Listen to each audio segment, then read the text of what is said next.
Donald Loren Aldrich's story is one of cruelty, manipulation, and hatred, a disturbing reminder of how prejudice can twist into violence, and how ordinary lives can be destroyed by the actions of a few men who allowed their darkest impulses to take control. His name would become forever tied to one of the most brutal hate crimes in modern American history, a crime that left a family grieving a community shaken and a nation forced to confront the realities of intolerance and hate.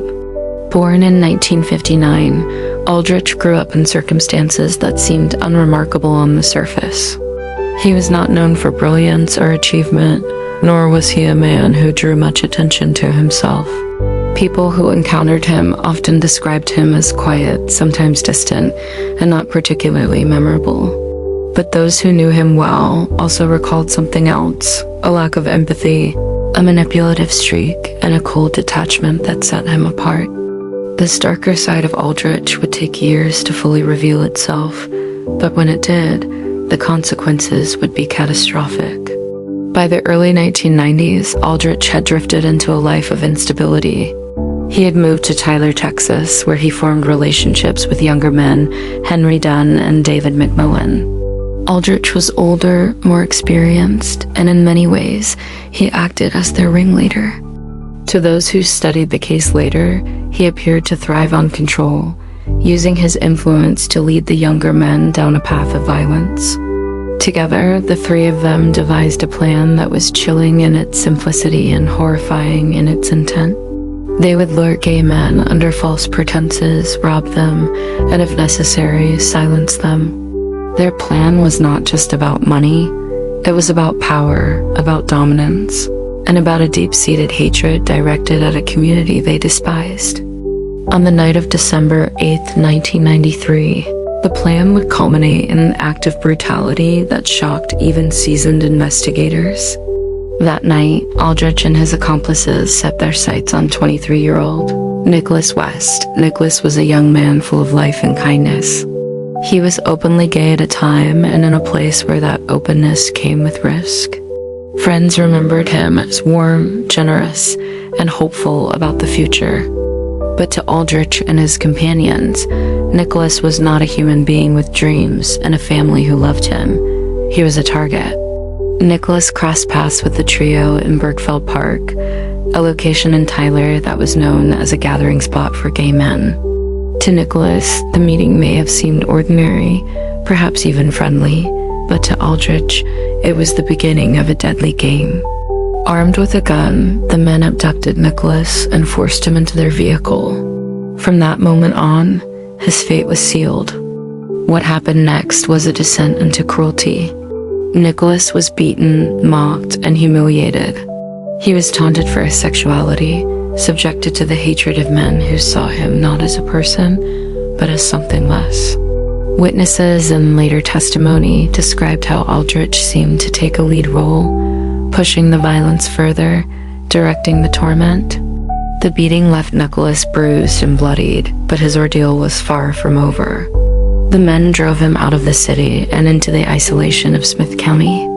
Their destination was a remote gravel pit, a place so far removed from town that Nicholas's cries for help could never be heard.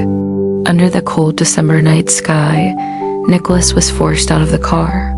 He was stripped naked, exposed and vulnerable, and ordered to walk across the dirt and rocks. His bare feet were cut and bruised on the gravel, his body weakened by the earlier beating, but he was forced to continue. Each stumble brought mockery, each fall brought fresh cruelty. He was degraded step by step, reduced to an object of ridicule in the eyes of his captors. When they had drawn out his suffering long enough, the men raised their guns. Nicholas West was shot multiple times. The first bullet tore into him, and then another and another. In total, at least 9 bullets struck his body. His killers did not simply want him dead. They wanted him destroyed. They wanted him to suffer, to feel the full weight of their hatred in those final, agonizing moments.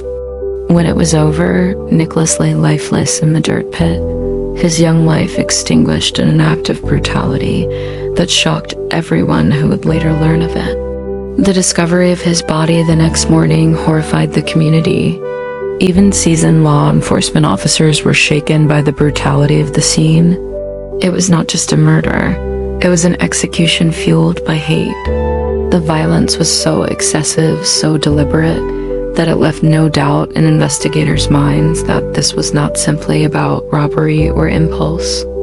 This was about prejudice. This was about cruelty. The investigation moved swiftly. Within days, Loren Aldrich and his accomplices were arrested. Police built their case using witness statements, forensic evidence, and ultimately the testimony of the other two men involved. Dunn and McMillan pointed to Aldrich as the ringleader, the man who had taken control of the situation and driven the crime forward. Prosecutors agreed. In their eyes, Aldrich was not only guilty of murder, but was the calculating force behind it. The trial that followed revealed the shocking details of Nicholas West's final hours.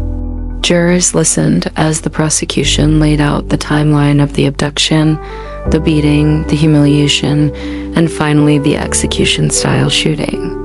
Witnesses described the cruelty of the killers, and experts painted a grim picture of Nicholas's suffering.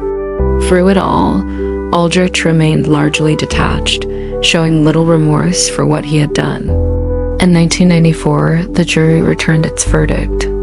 Loren Aldrich was found guilty of capital murder. The sentencing phase was equally swift. The jury sentenced him to death, declaring that his crime was so brutal, so calculated, that nothing short of execution would be just. For the family of Nicholas West, the sentence brought some measure of closure, but no true peace. They have lost their son, their brother, their friend, in an act of hate so senseless that no punishment could ever truly balance the scales. Aldrich would spend the next decade on death row in Texas, filing appeals and seeking to delay the inevitable. But each appeal was denied, and the sentence stood. On October 12, 2004, he was executed by lethal injection at the Huntsville unit. Witnesses reported that he showed little emotion in his final moments, much as he had shown little remorse in the years since his crime. His last words were brief, offering no real apology, no acknowledgement of the life he had stolen. As the lethal drugs entered his system, Loren Aldrich slipped away quietly, in stark contrast to the brutal and violent death he had inflicted upon Nicholas West. For many, his execution marked the end of a dark chapter, but the legacy of his crime endures. The murder of Nicholas West became a symbol of the dangers faced by the LGBTQ community, especially in places where prejudice ran deep. It helped fuel conversations about hate crimes and underscored the need for stronger protections. Nicholas West's life was cut short, but his story continues to be told, reminding the world of the human cost of hatred. Loren Aldrich is remembered not as a man, but as a warning, a reminder of how hatred, when left unchecked, can twist into something monstrous. But in the end, it is Nicholas West's memory that matters most. Friends and family remember his smile, his warmth, and his kindness. They continue to honor him, ensuring that his name is not lost to history. While Aldrich's actions were born of cruelty and darkness, Nicholas's legacy remains one of light, a reminder of humanity's resilience in the face of even the most unimaginable evil.